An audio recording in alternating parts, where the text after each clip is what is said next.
우리 성수 별자리 신앙에 나타난 북두칠성.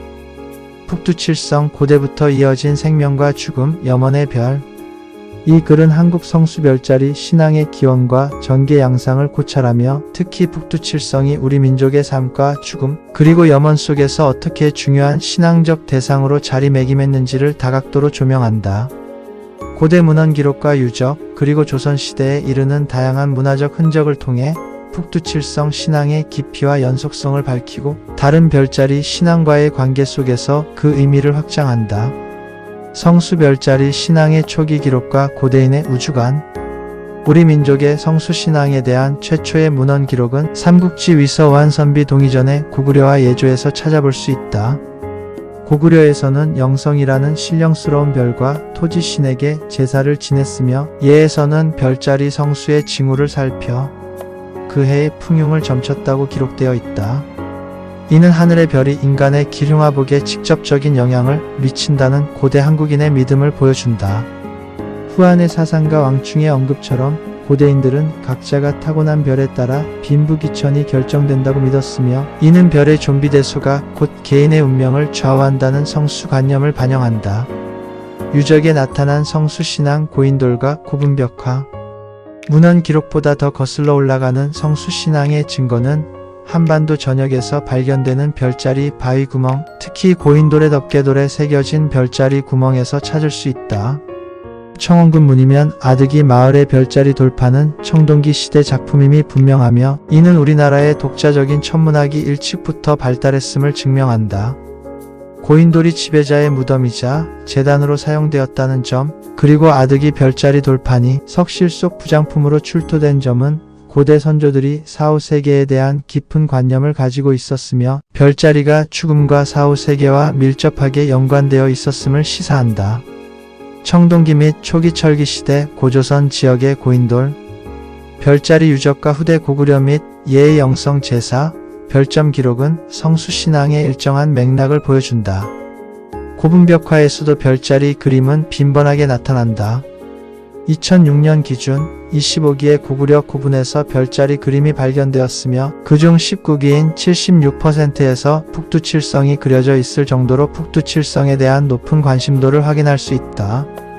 특히 5세기 중엽 고구려 장천 1호분 천정에는 북두칠성이 동그란 언들로 연결되어 그려져 있으며 그 좌우에는 해와 달, 남쪽에는 남두육성으로 보이는 별들이 그려져 있다. 이는 음양오행론 중심의 삼재론적 세계관을 보여주며 태양 숭배의 신앙인 삼조고와 달 숭배의 신앙인 두꺼비와 토끼를 동일시한 고대 우주사상을 반영한다. 달은 금음에 죽었다가 보름에 다시 살아나는 주기적 재생과 영생불사의 근원으로 인식되었으며 항아설화와 같은 이야기는 두꺼비가 달의 상징이 되어 집안의 재물복을 지키는 업신으로 숭배되는 배경이 되었다. 이집트나 그리스가 태양 중심의 신화관을 가진 반면 한국과 중국 등 동아시아에서는 해와 달이 함께 병행되는 구조가 주류를 이룬다.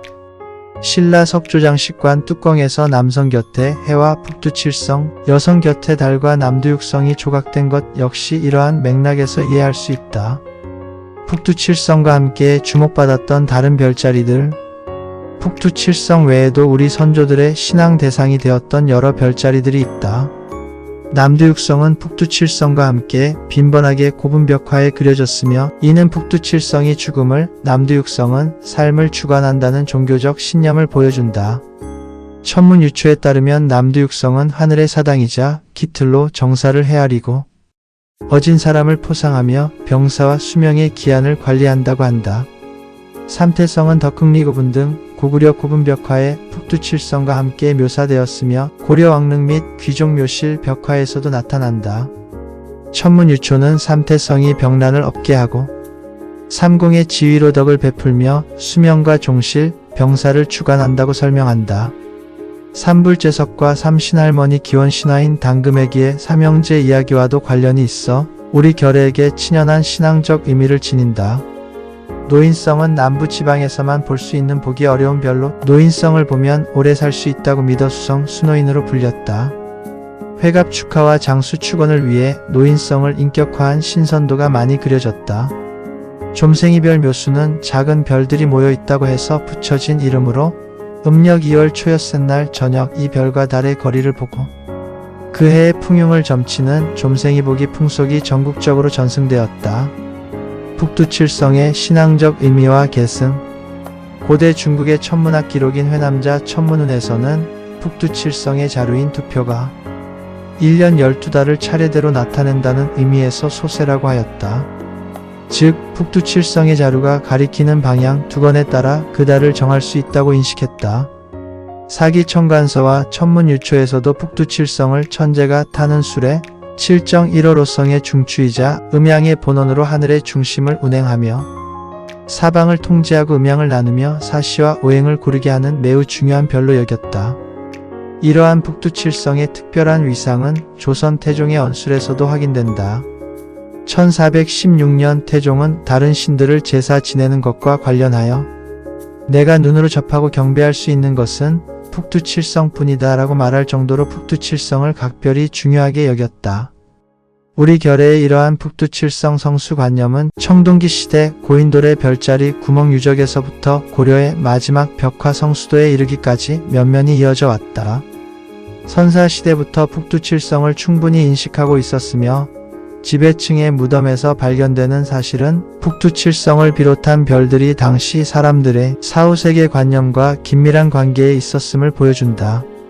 특히 밤하늘에 언제나 떠 있으면서 유난히 빛나는 북두칠성에게 우리 선조들은 삶과 수명에 대한 간절한 염원을 투영했다. 조선시대에 등장하는 칠성판은 북두칠성이 인간의 삶과 죽음, 수명을 주관하는 존재라는 의미를 명확히 보여준다. 시신을 눕히는 널판에 북두칠성처럼 7개의 구멍이 뚫린 칠성판은 고인돌의 별자리 구멍 고조선에서부터 고분벽화의 북두칠성 그림 고구려 고려를 거쳐 조선 이후 칠성판의 북두칠성으로 이어지는 연속적인 흐름 속에서 이해될 수 있다. 이승과 저승의 경계에서 북두칠성은 인간을 또 다른 세계로 인도하는 존재로 신앙되었으며 삶, 죽음, 무덤, 북두칠성, 불멸, 염원이라는 관념을 반영한다.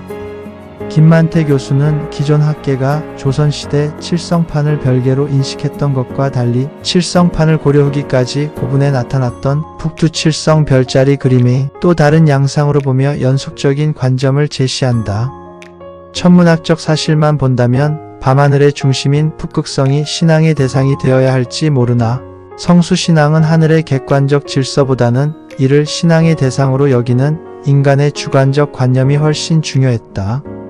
북두칠성은 밤하늘에서 두 번째로 밝고 뚜렷한 국자 모양을 하며 1년 내내 지평선 밑으로 사라지지 않아 당시 사람들에게 큰 위안이 되었다. 또한 북두칠성의 자루가 가리키는 방향을 통해 계절을 알 수 있었으므로 하늘의 거대한 시계 역할도 했다. 이러한 천문학적 사실과 인간의 성수관념이 융합되면서 북두칠성이 우리 민족 성수신앙의 핵심 대상으로 자리 잡게 된 것이다.